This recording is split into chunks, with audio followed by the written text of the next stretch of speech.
네, 중동 상황이 다시 악화되고 있어서 다시 경계심을 높여야 될 것 같죠. 이번에는 또 조기 종전 휴전 가능성도 좀 뚜렷하게 보이지가 않고 있어서 하여튼 국내 물가에 미치는 영향이나 이런 것들은 좀 잘 챙겨야 될 것 같아요. 예. 최고 가격제, 석유 최고 가격제는 지금 현재 예, 지난번에 150원 이렇게 추가로 내린 걸로 계속 유지 중입니까? 네, 유지 중에 있습니다. 그래서 유가가 지금 올라가는 상황이라서 그런 유가 상황까지 감안해서 또 결정을 하도록 하겠습니다. 원래 계획에 의하면 지금쯤은 사실은 더 내리든지 폐지했어야 네, 되는데 그렇게 하려고 했습니다. 오히려 더 강화해야 될 것 같네요. 이 상황을 보도록 하겠습니다. 하여튼 물가 통제, 물가 관리가 만만치가 않은데 수입 물가, 그러니까 예를 들어 할당관세든 아니면 저가 수입이든 이게 중간에서 하여튼 약간 부패 요소가 끼어들지 않게 최선을 다해서 주시기 바랍니다. 그렇게 하도록 하겠습니다. 전에도 할당관세 얘기를 잠깐 했었는데 싸게 사가지고 비싸게 팔면 소용이 없잖아요. 그냥 업체만 배불리게 되는데 네. 그게 제대로 집행되는지는 관리를 철저하게 해주면 그렇게 좋겠어요. 하겠습니다.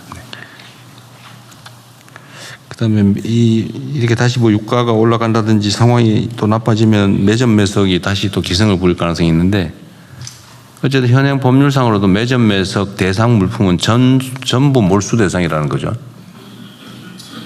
매점 매석 대상 물건은 전부 몰수 대상이라고 하니까 이번에 저기 공정거래위든 어디서 매점 매석 단속을 다시 또 경계심을 가지고 하실 때 그 초기에 그 매점 매석 대상 물품은 아예 압수 몰수를 좀 강화하면 좋겠어요. 그 수사기관하고 합동으로 조사를 하든지 해가지고 원래 몰수 대상으로 돼 있는데 압수를 거의 안 했던 것 같아요. 매점 매석 때는. 네, 그렇습니다. 너무 가혹하다고 생각했는지 모르겠는데 네.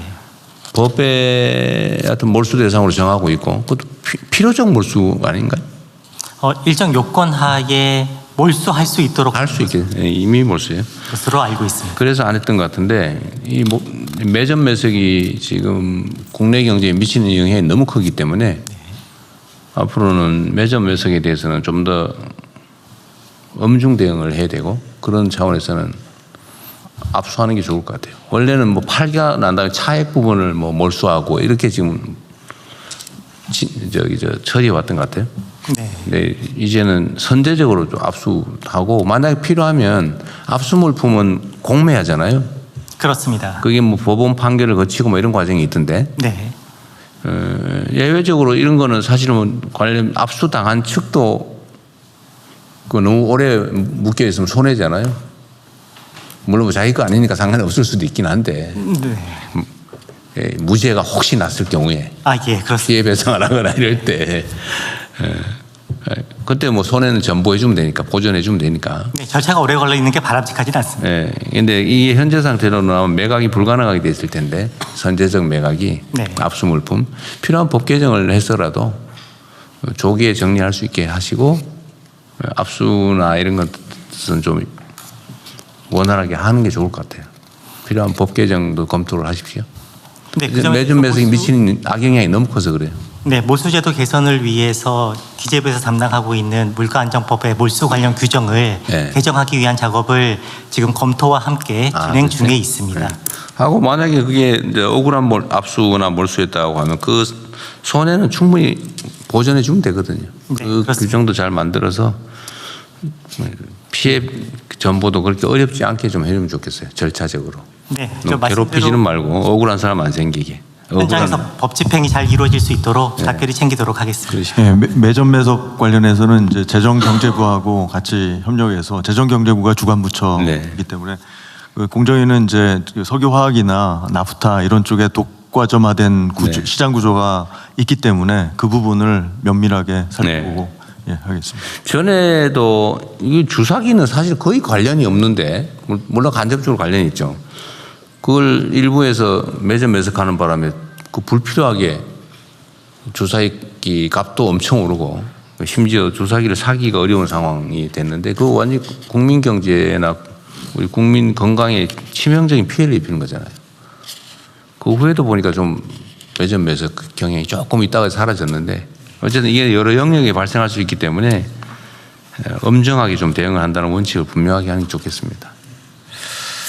대통령님, 국세청장입니다. 네. 여기, 예. 예.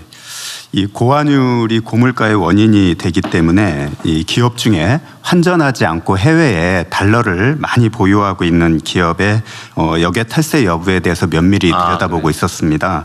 예를 들면 달러를 조세 피난처에 페이퍼 컴퍼니에 빼돌리지는 않는지, 그리고 또 해외에서 사주 일가 등에게 사회 유출하고 있지는 않는지 등입니다. 그래서 혐의 있는 기업들에 대해서 곧 조사를 착수할 예정이고요. 앞으로도 역외 탈세 여부를 계속 검증하도록 하겠습니다. 네.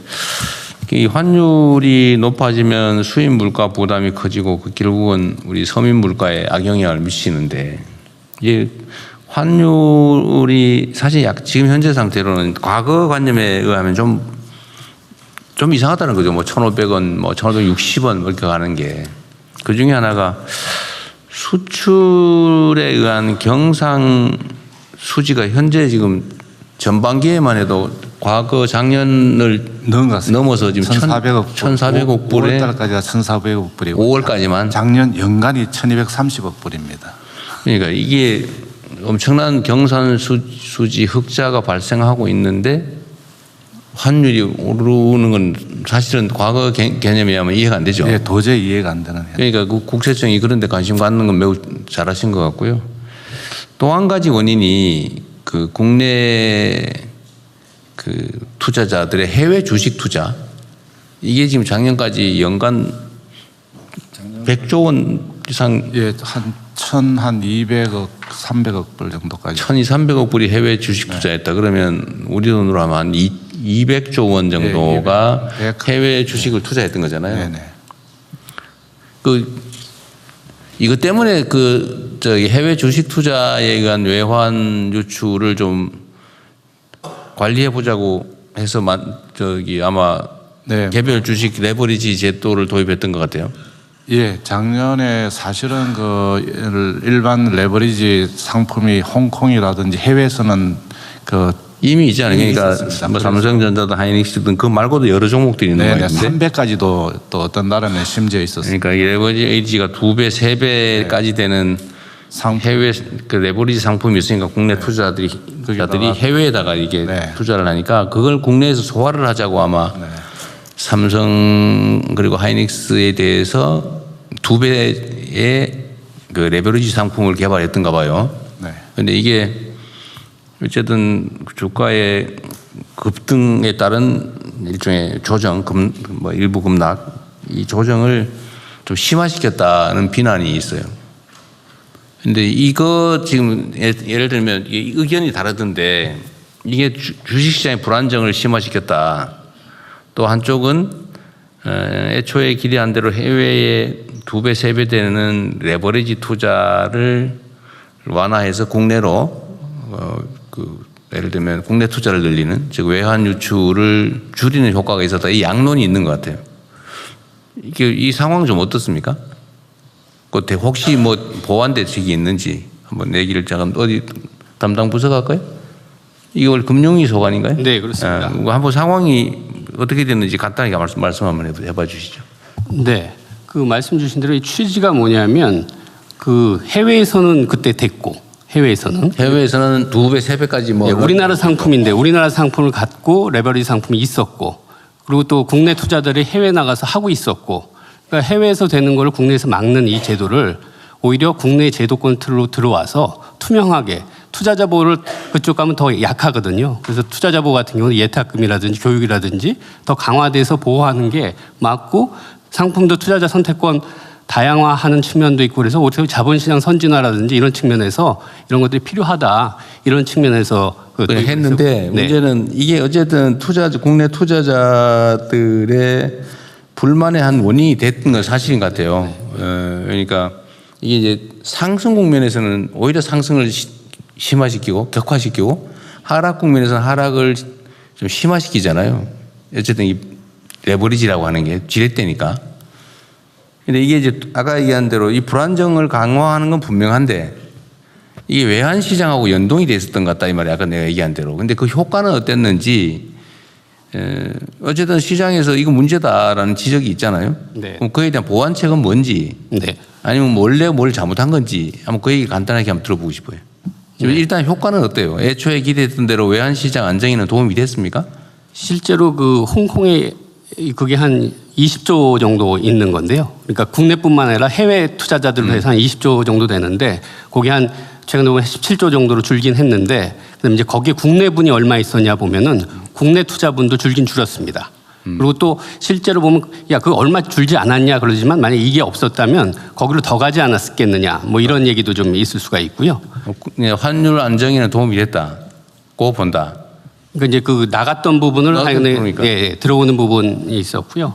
그다음에 국내 주식시장의 불안정이라고 하는 불안정 심화라고 하는 마이너스 효과도 있잖아요. 이제 그런 부분들은 기본적으로 지금 글로벌 반도체 종목 자체가 워낙 출렁임이 많습니다. 우리뿐만 아니라 뭐 일본의 키옥시아 그다음에 미국의 샌디스크 뭐 이런 것들은 더 출렁입니다. 우리보다 더 심했다고. 네, 반도체 종목 자체가 지금 기대랑 우려가 막 서로 혼재되면서 그때 막 출렁이고요. 근데 이제 우리나라 같은 경우는 삼성전자랑 하이닉스가 예전에는 한 22%였거든요, 시총에.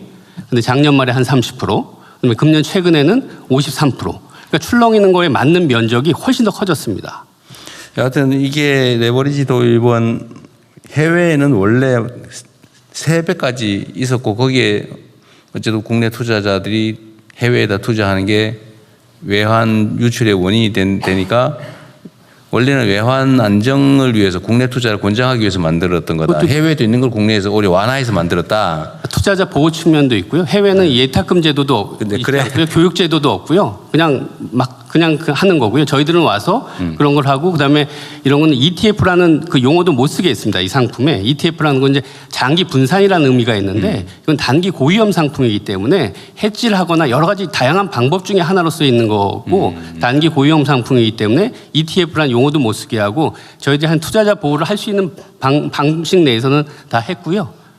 하여튼 그 당국으로서는 나름의 노력을 했다고는 하지만 시장에서는 필요 이상으로 시장 불안정을 키웠다라고 하는 비판이 있고 그건 환율 안정이라고 하는 측면의 정책 효과를 노렸다고는 하지만 뭐 국민들이야 그런 것까지 고려해야 될 건 아니고 하여튼 시장 주식시장의 참여자들 입장에서는 이거 정책상의 비효율 또는 문제가 훨씬 더 크다라고 보니까 그 어쨌든 보완책은 신속하게 또 충실하게 만들어야 됩니다. 지난주에 시간이 너무 오래 걸리는 것 같기도 하고요. 지난주 목요일 날 발표를 했습니다. 근데 그거 가지고도 뭐 이거 가지고 되겠냐 이런 지적이던데. 그러니까 지금 이 투자자 예탁금 같은 경우 기본적으로 현금으로만 3천만 원을 갖고 있어야 투자를. 근데 그 시행 자체가 즉시 하거나 뭐 조기에 하는 게 아니라 한참 있어야 된다면서요. 근데 지금 전산 문제가 있어서 가장 빨리 땡겨서 8월 5일 날부터 그 부분은 하겠고요. 그러니까 어쨌든 그런 것도 미리 예상했어야 된다고 하는 게 이제 시장 참여자들의 요구인데 물론 정책 당국 입장에서야 그 완벽하게 하는 게 어렵긴 했지만 어쨌든 신속하게 또 필요한 대응 조치는 좀 과감하게 하도록 하십시오. 네, 시장 영향 계속 살펴보면서요. 필요한 경우에는 추가 대책도 거기 하필이면 급상승 국면에서 조정되는 요 꼭대기에서 도입되는 바람에 마치 이것 때문에 문제가 심각한 것처럼 착시를 일으킨 측면도 있어 보여요. 네, 5월 27일 날 도입이 됐는데요. 실제로 고점은 6월 22일 날 다 반도체들이 고점이 나온 거거든요. 그 6월 22일부터 지금 많이 빠지기 시작했습니다. 대통령님 아까 말씀하신 그 외화 자금 유출입과 관련된 거는 이제 부총리님이 말씀하신 게 작년 전체로 우리나라가 해외 증권 투자한 게 1,400억 불이 나갔습니다. 작년에. 200조 대 나갔다는 거고. 해외 뭐 기관과 작년에만 개인 그런데 그게 이제 개인이 400억 불이고요. 기관이 1,000억 불 정도 해서 작년에 1,400억 불이 해외에 나가서 그래서 작년 이제 4, 4분기 그럴 때 이제 환율에 엄청난 부담이 됐는데 올해는 기관들은 뭐 그 추세로 가는데 개인들이 전체 400억 불 한 게 올해 반년 6월까지 28억 불에 그쳤습니다. 그러면 400억 작년에 연간 400억 연간 400억 불이니까 뭐 단순 반기하면 한 200억 불이 돼야 되는데 올해 상반기에는 올해 순유입도 많고 28억 불로 대폭 줄었습니다. 물론 이제 우리가 RIA 이런 조치도 했지만 그래서 개인들은 현격하게 해외로 자금 유출하는 게 순유출이 줄었습니다. 이런 효과들도 일부 작용했다고 봅니다. 하여튼 그거는 정부의 정책 효과고 주식시장 참여자들은 이것 때문에 변동성이 커지고 낙폭이 커졌다라고 생각해서 이제 피해를 입었다고 생각하는 거니까 보완 대책을 어쨌든 만드는 것도 우리 몫이죠. 정책이라고 하는 게 여러 면이 있어 언제나 어렵습니다. 이쪽을 방어하면 이쪽에 문제가 생기고 진짜 어렵죠. 우리 부처 장관님들 일하기 어렵죠. 이거 하면 저거 문제고 저거 하면 이거 문제고. 자, 어쨌든 참 어려운 상황인데 또 어떤 슬기롭게 잘 대처해 갑시다. 네, 다음 할까요?